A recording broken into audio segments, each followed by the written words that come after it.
Tomorrow's yesterday.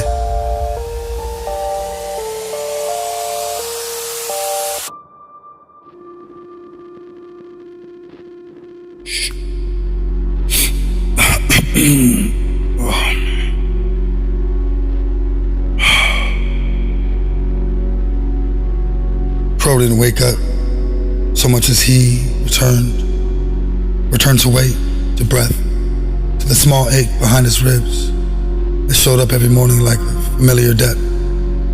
Returned to a room that looked the same as it always did, that somehow felt like it belonged to a version of him that existed yesterday, maybe even last year, when life was simpler, when his thoughts didn't have sharp edges.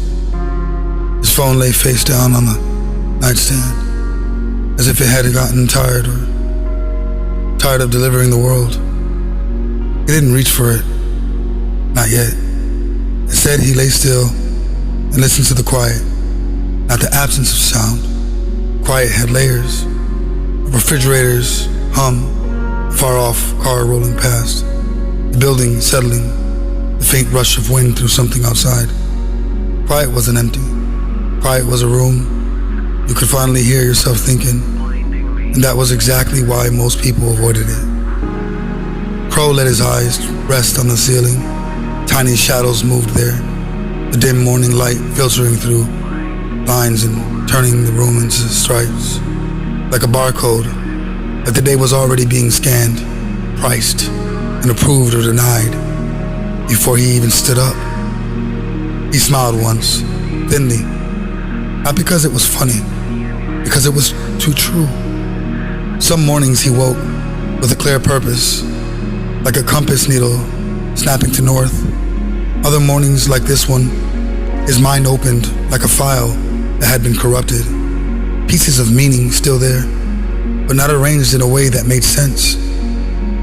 He felt awake, but his thoughts ran half a beat behind, as if his soul had buffering issues. He sat up slowly. The air was cool. His body complained in quiet ways. Tiredness wasn't dramatic. It was the kind that had been normalized, scheduled, and turned into a personality trait. The kind people laughed about online. The kind that kept them functioning, but never fully alive. Crow rubbed his face with both hands and tried to remember what day it was without checking a screen. Wednesday? Thursday? It didn't matter. That was the problem. He took and crossed the small room, bare feet against the floor. In the mirror, he looked like someone who had been trying to be strong in silence for too long. Not broken, not weak, just worn.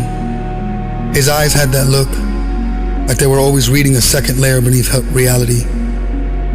As he turned the faucet and splashed water onto his face, he stared at himself with a sort of honesty that didn't allow escape. "What are you doing?" he asked his reflection, voice low. The reflection didn't answer it. It never did. Crow was careful with the questions he asked himself. He knew how deep they went. Most people were afraid of the dark. Crow was afraid of the light, afraid of what he might see if he stopped distracting himself long enough to truly look. He dried his face and turned away from the mirror, like it had said too much. Then he reached for his phone.